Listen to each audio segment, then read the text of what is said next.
Coach will make an opening statement. Good morning, everybody. We are extremely excited to be in year 2 with our basketball program and be moving forward. We were given an opportunity to go to Brazil this summer, which I think was invaluable for our basketball squad. Obviously, the 10 days of practice and the 10 days abroad was team building, and we were able to instill a lot of the things that we're talking about with rebuilding the basketball program at the University of Utah. It's not like we're trying to take on a new project where it's never been built before, but there's an awfully proud tradition in Salt Lake City. I believe we're 11th in all-time wins and 11th in all-time winning percentages with some pretty big company. And there's a great deal of pride in the city of Salt Lake City. There's a great deal of pride within our basketball program. And you know, it's our job right now to move forward and start making some great progress. I think, you know, the expectations are still pretty high from the people locally, and we're getting after it. After all the last season, some of the disappointment that we faced last year, we were still second, I believe maybe third in attendance in the Pac-12. And we know when the product starts getting completed here, we're going to be able to have a great fan base and start moving forward. But our focus right now is really building a culture, and I know that's a big buzzword in the world of sports. We've spent a lot of time with people in the field that understand that, and we want to build our culture by design and not by default. And we've got some key words that we live by every day. We've got them on our walls in our practice facility. We discuss them. We usually have a hot word for every day, and we're just going to keep plowing forward. It's important for us to get better on a daily basis with this project and fix what's broken and keep moving on. And I believe at the end of the day, the wins will take care of themselves. So that's kind of our mission statement right now, and we're excited to be a part of this conference. Obviously, the conference is going to be much better, and our team has to be much better, and I think it is. And there should be some great basketball from some great basketball programs throughout the year, and we're just really excited to be a part of it. All right, we'll go ahead and take questions for Coach or Jason.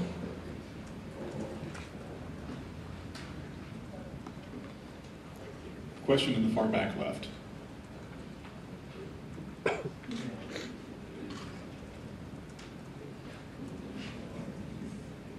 Jason, Sarah Cazell from Pac-12 Digital. We have a fan question from Twitter. He says, it was a tough season for Utah fans last year. What are you doing personally to make it a better season for the Utes? That's actually a really good question. My personal goal is to elevate every level of my game. I believe I have strengths and weaknesses like every player does, but as a senior, as a leader, and like Coach said, we have a culture at Utah that we're trying to rebuild and get back to. I think personally, it'll take me rising to a whole nother level in every aspect of my game. You know, I think sometimes a lot of people talk about my scoring. I believe I have to improve on the defensive end mostly, and on the defensive glass especially. And those are two things that I'm trying to really improve on personally and make a conscious effort in practice with a lot of help from Coach K and the rest of the coaches along the way. Question in the middle. And this question is also for Jason. Jason, you've been around this program for 5 years now. You've kind of seen it all. Just talk a little bit about your experience at Utah and kind of the changes that you've seen in your time. You know, I have been at Utah a long time, and I've seen, like you said, I have seen it all. I've had a lot of changes in teammates, a lot of teammates come and go. Last year, brand new coaching staff. You know, a lot of people like to ask me, you know, why did I stay? And I believe in Utah, I believe in Coach K. I believe that we're heading in the right direction. I like my team this year. I wanted to finish out my career at Utah because I believe in what Utah has, what it's been, and what it's going towards. And I have no regrets about my decision to stay at Utah. And I'm really happy that I stuck with Coach K. I believe in Coach K, and I know he believes in us. So, yeah. We got, stay in the middle. It's Tony Jones from the Salt Lake Tribune. This message for both of you guys. How important is it for you guys to get off to a good start this season? Where's Tony? You know, you look at the predictions and the polls, and we're not in a position to put any pressure on ourselves. You know, we personally, my entire life, I've used the underdog mentality to try to prove people wrong, that we can't do something. So to put any kind of pressure on ourselves, you know, automatically places it maybe at a position of where we're not. So, you know, we got to come out. I'm concerned that I'm not at practice today, and we've got a game tomorrow. I completely trust our coaching staff running the practice, but I want to try to win the next game and then break down the video after that game's over with and figure out what we're not doing a very good job of and fix that and move on to the next thing. And then I honestly believe that the wins and losses at the end of the year will take care of themselves if you do that. And so we don't have a number of wins posted in our locker room. We don't talk about how many wins, but it's about winning our exhibition game tomorrow night and then moving forward. We got a question in the middle, right behind. Yeah, Ryan Rosenblatt, SB Nation. Coach, all the coaches are back from last season. How does that familiarity kind of change the way you prepare for games, and how does it change the way the conference goes this season? Well, you know, it's unbelievable just becoming a part of a new program. I think the only coach that I hired that I had any familiarity with was Coach Andy Hill, came with me from Montana. And, you know, you just go through so many things. Acclimation to the school, to the city, little things that you don't even think about, you got to do on a one-time basis. You got to go get your driver's license in the state of Utah. You got to do, you know, you knock all those things out, and then I think you can really start moving on to some things that are important once you get some of that out of the way. So I know from our coaching staff, particularly from the trip to Brazil, we feel like we're probably in a November, December time period with our program. The other element that came into play last year was we recruited so many players late.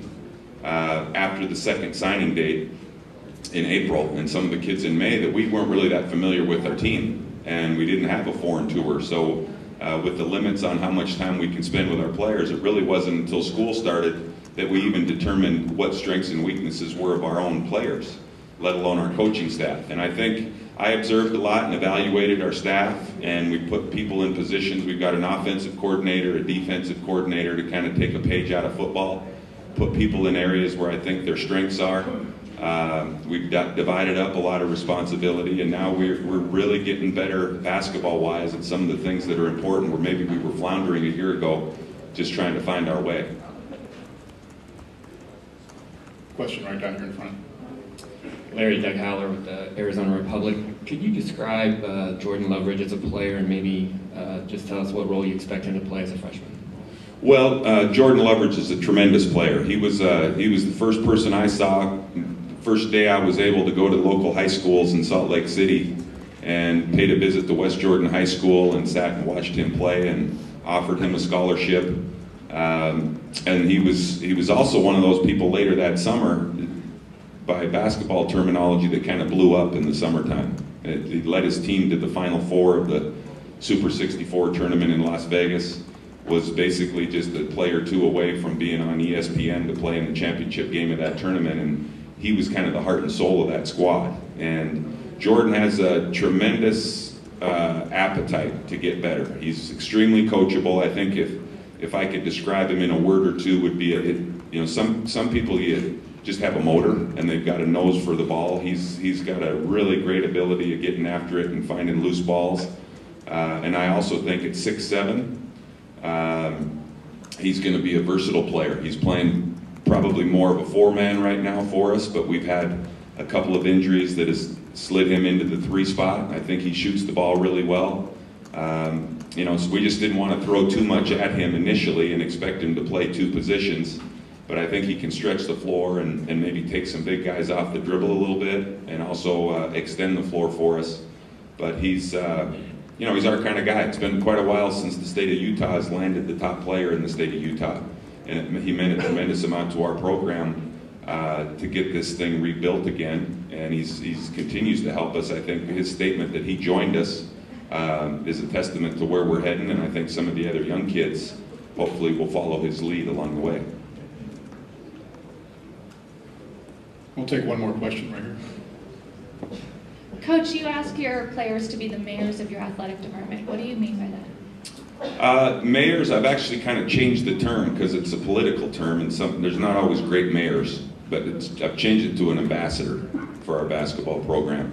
And what we're asking our guys to do is carry themselves not just when they show up for practice in the Huntsman Center, but to think about it in every aspect of their life. When they wake up in the morning, I personally talk about every day being a jump ball, and we have a little statement saying that we got from the Harbaughs here this past year at the Under Armour event that they brought us into, and John Harbaugh was reminded every day by his dad when he dropped him off at school, and in simple words of it, attack this day with an enthusiasm unknown to mankind. And we all feel really fortunate to be where we are. We wake up in the morning, it's a jump ball, we're off to class, we're lifting, whatever it is we're doing. We put on our Utah gear, and we're going to be extremely proud to be where we are and treat people right, and be ambassadors for our basketball program. And it's unbelievable the momentum that this has gained. I think our kids are really buying into it, doing things in the classroom and in the community that haven't been done in quite a while. And again, I think the wins and losses will take care of themselves, but we're teaching these young men how to become men and you know, solid human beings. And I think at the end of the day, we're all going to be better for it. All right, that'll do it. Gentlemen, thank you very much. Thank you.